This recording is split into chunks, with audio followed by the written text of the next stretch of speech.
I'm going to go over here. I want to start by observing his lighting engine by taking a look at... Okay. So, I'm going to get into today's topic real quick. I was scrolling on my phone. First off, I know it's been a while. I haven't posted in a hot minute. I haven't even really been streaming because life's been lifing me like real fucking hard. Got like a promotion, which kind of feels like a demotion for how much I've been working and everything else like that. But all that aside, also got a haircut, whole 9 yards, looking fresh, looking clean out here. But I was scrolling through my YouTube feed and everything, and I came across this short where they were talking about how Pirate Software's code takes up almost 100% of his lighting code takes up almost 100% of your CPU processing power. And I was thinking to myself, that's almost ridiculous. Like, that's actually crazy. And I'm thinking to myself about this, and I was like, okay, I've been hearing about this nonstop. I want to go see what it's all about.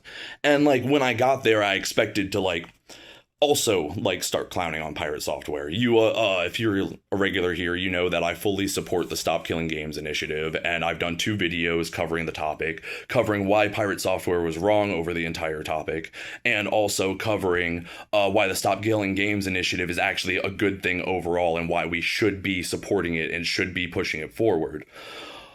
I also do not like Pirate Software after the whole, I watched an Ackman video where he started talking about how Pirate Software had sued an indie developer for,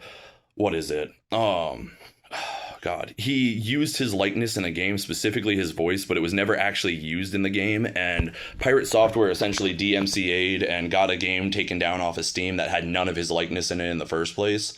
So, all shitty things, all terrible things I do not support him in. But this is weird when I came across it.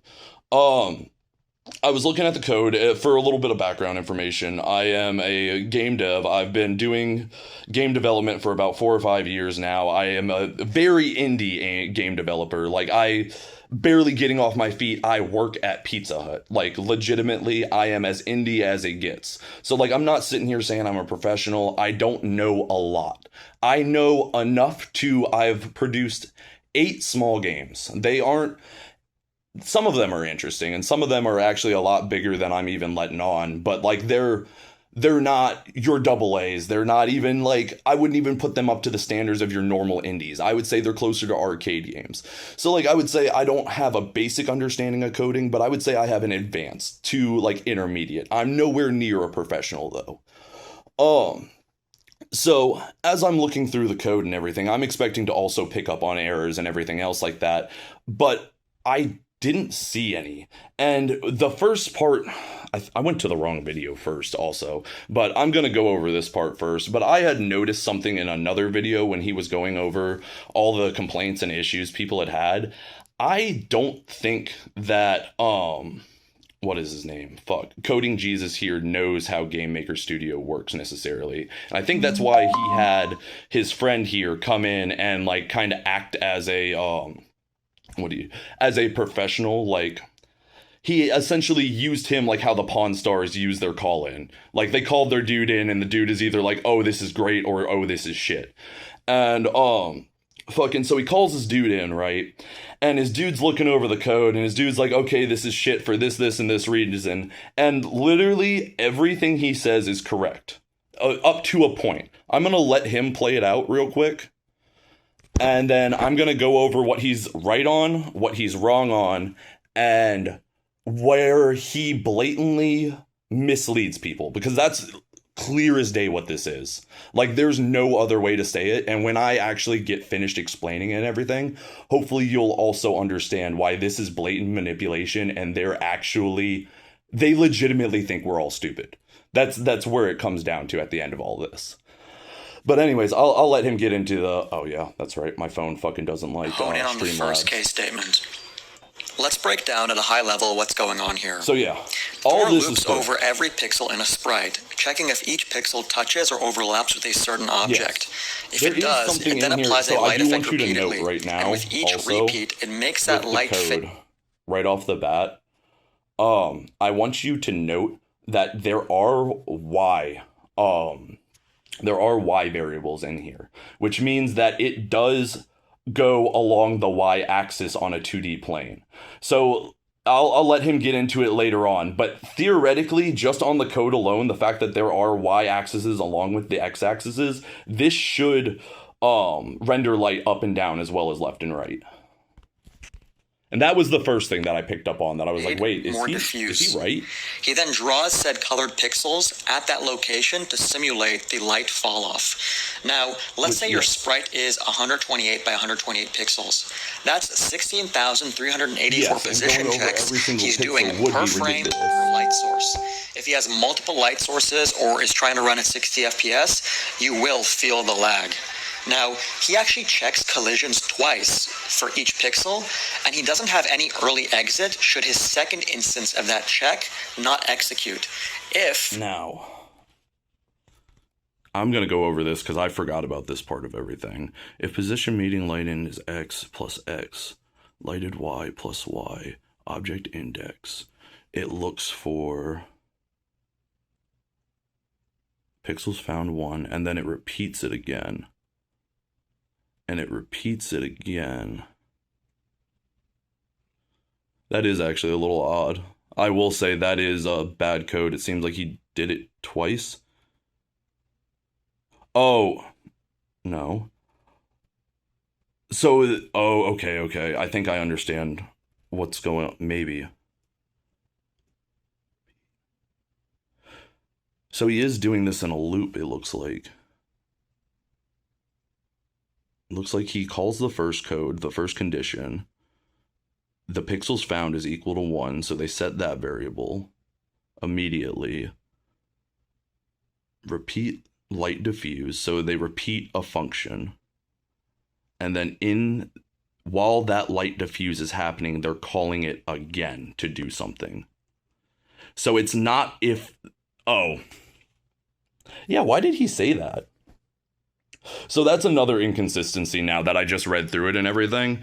He's saying now that if the first one's being called, he calls it again. It's actually what's happening is he's calling it, and then they're repeating a function, and then he's calling it, he is calling it again, but he's calling it within the call.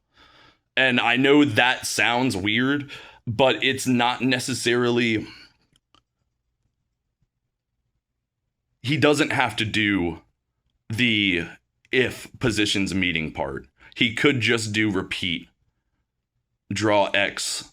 He could just do the variables and do the inner code without checking again. But I wonder if there is a certain bug that is in there that he needs to check again, which could also be a possibility. But we'll see. Light diffuse is 5. It's possible that he does an additional 4 iterations that returns false every single time. In the case that we have the exact same 128 by 128 pixel sprite, this is right, that is not just 16,384 checks. That's 98,304 checks at worst. What's worse is if you observe the second case, where light comes from the right instead of the left, you'll notice that Thor copied and pasted the entire left code into the right code's case, only changing the signage of light distance. And yeah, what he could have done here is handled both right and left in the same case and simply applied... Yeah, he could have saved doing a whole nother case statement and just left it all in the one case. And that whole second one that he had off to the side, all that code there, he did not need that code. He could have just done another if-then statement in the first case that determines whether you're going left or you're going right. Signage to light distance based off the direction of the light, and also apply the direction in which we iterate in the for loop differently based off that same signage. How do we improve upon the code here? Well, we really don't. We throw it out in favor of layers, surfaces, and shaders. I decided to bring on a game dev. I don't agree with throwing it out entirely, because I think what Thor did here is actually not genius, but I do think it's actually a little bit better than normal for how the lighting looks, not for performance. It gives you Octopath level lighting while dragging down the performance, obviously. If you want your game to have the best performance, you go with this second case state. or not second K-State, but you Who go has with years of experience in Game Maker, working Level not 5 only on his Fishes own version, hobby yeah. projects, but I've- also as a I've contractor even for a done studio this. in order to explain this fundamental concept. I've done this in Dark Card, my game Dark Card specifically. This is how the lighting works in Dark Card. And it looks good. It looks great. But I think Thor did it his way specifically so he can make it look Just draw better. a little diagram. This is basically how his code works. Is he has a sprite that basically looks something like this. This is sort of like a beam shape, kind of what you'd expect from like a beam of light. For every pixel in the sprite, so each one of these is a pixel. It's basically going in the draw event and doing a collision check at like each pixel. It's basically checking and checking and checking, and if the pixel is on the sprite, it'll draw it. This is the starting. Yes, this is how it works. And he...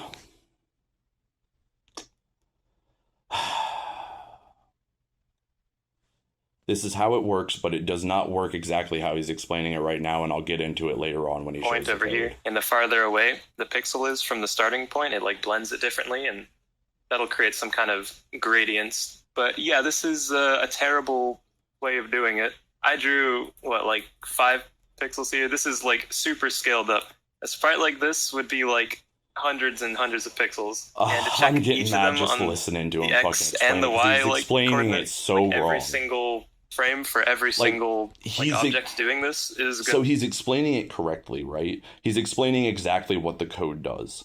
But where they're having their issue, he's saying that because it's checking the performance, or every single pixel, every single frame, it's killing the performance. That is 100% true if the code was being called every frame.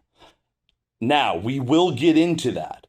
So this code does do exactly what he's explaining right now, and it is a shit way to render lighting if you render it with every single It'd be frame. like abysmal for performance. The way that I had suggested would be better is you have the sprite, same one, and this is also what he's any other explaining sprites right you wanna now do is this also with. you So have keep to in mind if- understand what he's explaining right now is the easiest and best way to do lighting. It's hands down, no contest. Like, if you want it to be better, you have to do something like Thor did.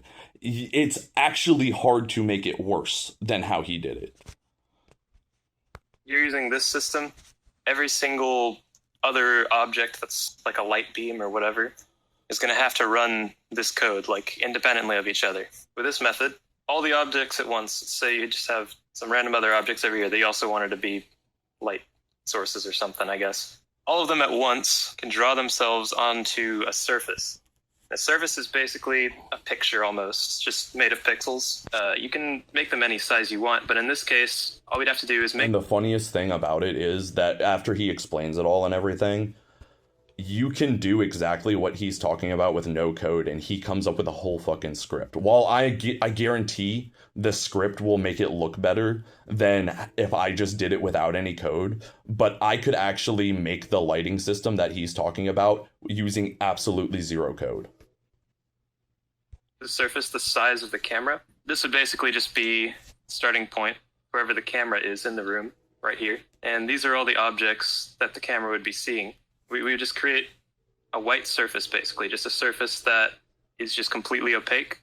And these objects will draw themselves onto this surface. And before they do that, they'll set their GPU blend mode to subtract. So what that does basically is if I were to draw like this square here onto this white surface while the GPU mode is in subtract, it'll basically just erase right here. Like it'll take a chunk out of this white surface basically. Yep. And this area here will be like transparent on the surface. Like the pixels will have an alpha of 0, meaning you'll just be able to see through them basically.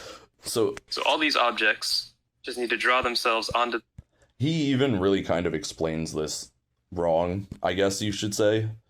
He explains it right, but the way he goes about it is makes it really like wrong. it's kind of like they're like little cutouts basically. And then what you do they are is you have a separate surface, and this is very common. A lot of lighting systems will use a surface like what I'm about to describe. So yeah, you'll make your just surface like this, completely like transparent, and then any light sources or gradients, or light beams, whatever, draw themselves onto this surface. Most lighting systems you'll see, unless they're using shaders, they'll usually use a surface like this where they will draw any lights. Think of this as like a gradient.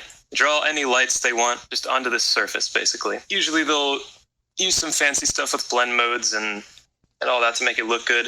Literally doesn't matter here. And then what you do is you take this surface, you set the blend mode to subtract again, No, and you see, draw he it said on it top literally of this doesn't matter surface. here, so he you set also the knows. target surface to this one, and then you draw this surface on top of it, basically. So And essentially, that will result in this what happens is you have your light is one layer, right? So your entire 2D game is like a layer of papers, and your bottom layer is all your lights, right? And then you have another layer that is kind of works as like I guess you could say a tarp that's got cutouts in it. And the tarp that has cutouts in it lets the light out into the top layer, which is your game. surface. I guess I'll draw the result surface here. It'll basically result in only the transparent parts of this surface will remain like With the on this gradient, surface. yeah. So see right here we have this little beam shape. So you would only be able to see I could put the first layer and the transparent layer onto an object in my game. Or no, I'm sorry. The transparent layer always has to be on your camera. But I could put the gradient layer on to an object and then only have that gradient layer active whenever the object is active. So therefore, also saving on processing power. So like I said, this is the optimal way to do lighting in your game. He's 100% correct. through here. this cutout shape, if that makes any sense. Yeah, that makes sense. And you'll still have your light diffuser, light fall off there as well. Yeah, and you can make this. I mean, another limitation of this. This only goes, from what I can tell, directly like right or directly left. And see, this is where Does I not started seem to to see be able faults. to rotate. That's where I started to see faults. He says the light can only go left or right, but I know for a fact I saw in the code that it can go down. So that already, I'm like, wait, what? Or go up and down. I suppose you could do some weird stuff to get it to rotate, like maybe draw it onto a separate surface and rotate it, but it's still very suboptimal. With this, let's say I wanted to rotate this beam. This beam right here is going directly to the right. I could literally just draw it like this, like in a different Sorry about that hiccup. Like, sorry entirely about that hiccup. Had to call my girlfriend real quick. direction. And the gradient would remain the same. It would be a lot easier. You wouldn't have to do any weird, trickery to get it to do that. No, what I'm like saying you could is set it this to your sort of object and make method that supports rotate. like any shapes and any orientation, and it's much, much better for performance, like drastically. To really reinforce why this is classified as This. a major issue in Pirate Software's code, This is the dirtiest thing a dev can do to another dev. I want to pinpoint that right fucking now. This is dirty. This is gross. This is misleading. This takes advantage of the little programming knowledge that the public has and abuses it times 10. And honestly, it's a little bit of karma coming towards Pirate Software, seeing as someone's misrepresenting his code after he misrepresented the Stop Killing Games initiative. And you know what? I'm all for chromatic justice. I really am. I am a brimstone and fire kind of person. I come at you fucking hard when you do something fucking wrong. Like, you get your comeuppance. But this is like... this is like taking a blacksmith's work and destroying it in front of everybody, but then at the same time telling everybody that it was destroyed in the first place. That is literally what they do right now. Like, verbatim, and it's just gross. Level 5 Fish decided to profile it against his own Surface-based implementation. The comparison code is available on GitHub, linked in the description, and the full 7-minute explanation by Level 5 Fish is available for my patrons and junior dev level channel members. It's so Here's the gross. 2-minute summary. So I've taken the lighting code and I've Okay. imported it into GameMaker. Now, the only things I've changed This line right here. That line says right fucking just there. That line, that one line, you would think that one line isn't nothing, right?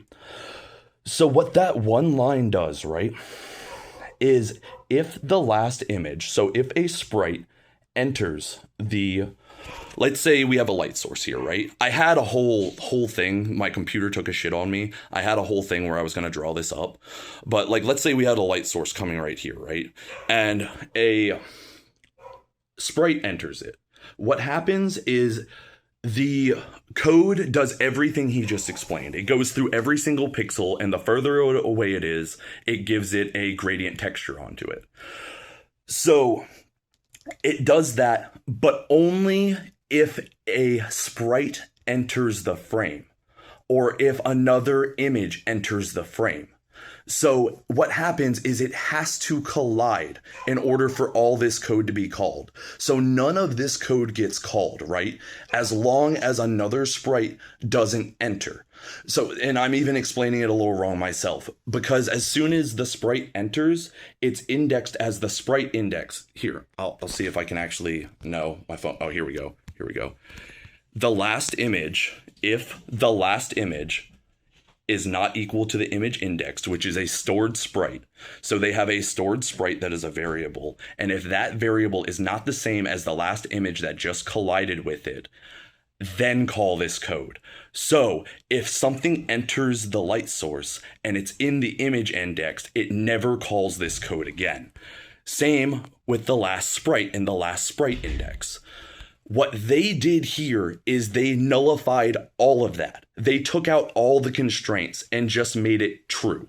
If true. So if this thing is alive, if it even exists, it is calling all this code. So what this is essentially doing is, like, let's say you have a gear, right? And you have a gear that's spinning and spinning and spinning and spinning, but you don't want the gear to constantly spin, right? You would put a little piece to catch the gear at a certain point so it stops spinning and stays in place where you want it, right? What they did is essentially they took that piece out and left the gear just spinning over and over and over and over and over and over and over again, and told everybody, look, it's broken. Look, guys, it's broken because we broke it. Here, I'll let him go through the rest of the fucking and I've just replaced it with true, meaning it's always going to run. Yeah. The reason for doing that is because whenever this was here, it would just flicker. So I just took it out. The other thing is I've added... It would just flicker because all that happened is, I'm sure you didn't put an actual collision object on the actual object, so it read no collision, therefore it only called the code once, if at all. This variable here, this will allow us to track how many times a pixel is drawn. So every time this line and this is the run, real fucking dirty part, right? So remember how I said that this code was only supposed to call in certain instances, like if a sprite entered or exited? So now he is now counting how many times this code is run, right? So now he is now put it on an infinite loop and is now counting how many times his infinite loop is running. Add to this value here. If I press T, it'll display that value, and we can see how many times it's running and how many times it's doing a collision check. I have this sprite here. This is a 800 by 100 sprite. So somewhat large, but not absurdly large, and is not something that's like unrealistic to see in actual projects by any means. I've added it here to this room. It's using this lighting script to draw sort of a gradient of light. He knows what he's doing. So we're gonna see what happens when I run the project. We have kind of a gradient rectangle, basically. Yeah. But I don't know if you... And you wonder why you only got 20 frames per second in there? Because the code is being called every fucking frame. Because you changed it to do that, you piece of shit. Like, actually. Notice something. We are getting less than 20 FPS. That code is running the collision check and the drawing the pixels 80,000 times. 80,000 because you made it do that. So, this is a blatant, gross misrepresent. Sorry, I am so flustered right now that I'm actually getting, like, physically fucking mad. Because this dude is... He is trying to make a fool out of all of us and capitalize on the Pirate Software hate. That is exactly what's happening right now. He is actually grifting. Like, I know Pirate Software right now is being the boy who cried grifter. Like, I get it. I even fucking grifted a bit myself and capitalized on the fucking hate. But this is dirty. This is actual underhanded tactics. This should not be rewarded. He should actually be fried on a fucking pedestal for this. All this was a big advertisement for Level 5's fucking games. That's all this fucking was. Him going through this code and everything. Because they literally sabotaged it. They sabotaged it and used it as an actual test result. Like, it's wild. And they know that they can do it. And they know that they did it. They even said it in the video that they did it. They are programmers. They know how this shit works. They know how to make it look broken in the least way possible. Like you said, you would think changing one line of code to true would not break the entire thing. But guess what it does?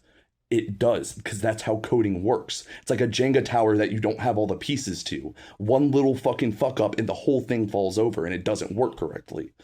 So what I'm getting at here is they know what they're doing, and they're doing it to manipulate you into clicking on their video and then talking about it and then going in. Like, I saw it. I didn't even see this video. Like, I got advertised this video from a short from someone else's channel that they were talking about it. So, like, I heard it from hearsay. So this is a rumor that is spreading around so fucking fast and so fucking hard that I heard it through hearsay on fucking YouTube. Not any of the direct sources. I didn't hear it from Pirate Software. I didn't actually hear it from the fucking Coding Jesus. I haven't seen any actual coverage of this until I had seen it on my fucking TikTok. Or not TikTok, I keep saying that. It was YouTube Shorts that I was scrolling through. But that's what I'm getting at, is like people are now spreading these lies, and that's what they are. They are blatant lies used to capitalize on the hate. And that's fine if you want to. It's fine if you want to capitalize on the hate. I do it. Everybody on this fucking platform does it. But when you go actually lying about someone's work, you're crossing a line. And especially when you're talking about it from a place like you actually know what you're talking about, when you don't. But anyways, guys, I think that's all I got for today. Peace.